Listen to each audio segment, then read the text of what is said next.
কখনো কি আয়নাতে মুখ দেখনি হায়, কখনো কি আয়নাতে মুখ দেখো না।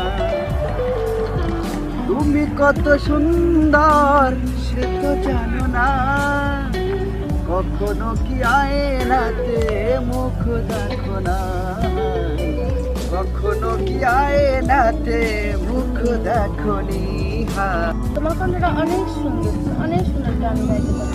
তোমার ভিতরে আসলে একটা অনেক প্রতিভা আছে। আমি একদিন পিএইচডি করব, দেশ ও জাতি আমার দিকে তাকিয়ে আছে। আকাশ, আমি একটা সমস্যা পড়েছি, তুমি সাহায্য করবে? আরে তোমার জন্য আমি আমার জীবনে দিতে পারি। তুই বলো তোমার কি সমস্যা? কি বলো তুমি? তোমার আমার কি হবে গো? তোমার গ্রামে একটাই দিন, তুমি আমায় কিছু টাকা দিতে? ও নিয়ে তুমি টেনশন করো না, ওটা আমি অবশ্যই ব্যবস্থা করে দেবো।